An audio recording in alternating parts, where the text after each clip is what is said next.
Now, based on exit polls, we are seeing some pretty interesting things develop in this race, and that is where our guests come in. We have Republican analyst Alison, who was also a former aide to President George W. Bush. We also have Democratic analyst and former controller of the city of Philadelphia, Jonathan Saidel.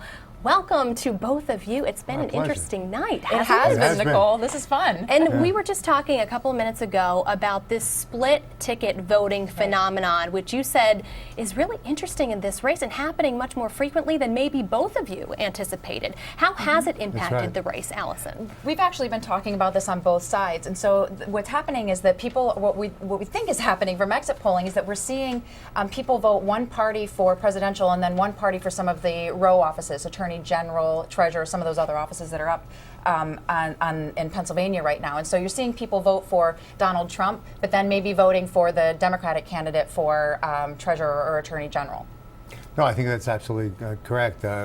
We are forecasting as a Democratic Party that we win the row offices, which is attorney general, treasurer, and auditor general, and by a larger margin than what will happen between 2 points for the presidential candidates, which means that there is ticket splitting. And in some cases, it means that people are making a decision not based much on party as they are based on those individuals, which I think in the long run is good for the state. We do have some breaking news to share with you. CBS News now projecting that Colorado goes to Clinton. I'd love to get your reaction to that state, as it is considered a battleground state in this election. To me, it's thank God, but I don't know. It is a battleground state and was highly contested. So it's hard to hear some of the, as a Republican, it's hard to hear some of those because those were, Colorado, Virginia, Pennsylvania, Ohio. Those are some of the states that that Donald Trump spent a lot of time in, and so I think that's challenging. It makes his path to 270 electoral votes even harder.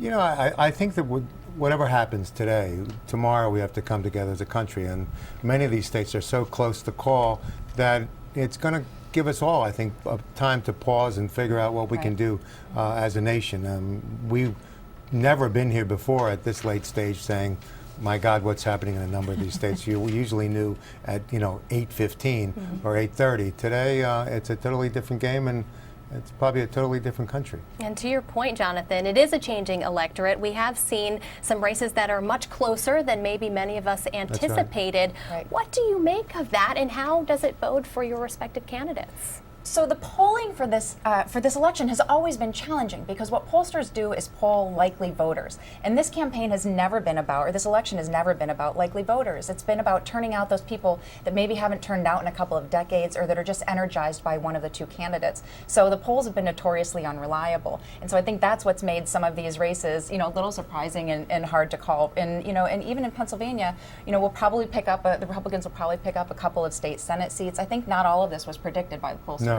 No, I think if you look back on the last 2 weeks, people thought that Secretary Clinton would win by 5. If she wins, I think it'll be by 2, which means where was the other 3? I think that responsible polling is something that you can't overtly rely on. I think you have to rely on a ground game, know what people need and what the issues are, and try to bring your people to the polls and make sure that others know exactly where you stand on those issues so they can make a determination on how to vote. We have less than 30 seconds. I am interested, voter turnout, such an important issue this time around. Looking at demographics, who's voting for whom? Any surprises there that you can share with our viewers quickly? There are some surprises with young voters who are turning out more for there's a higher margin for Hillary, but they are actually turning out for Donald Trump in a way that wasn't anticipated. Same with college-educated white women are turning out for Donald Trump in higher numbers than I think people anticipated a week ago. I think as a Democratic Party in Pennsylvania, we're going to have to decide tomorrow how we bring those individuals back into the fold, whether they be educated or want an education. I think we're going to have to decide, and both parties are going to have to decide who they are, what they are, and what the future holds for them. Alison, Jonathan, thank you. Don't go anywhere. We also want to break down the 5-county area throughout Philadelphia. Some really interesting things to talk about there. For now, we'll send it back to you in the studio.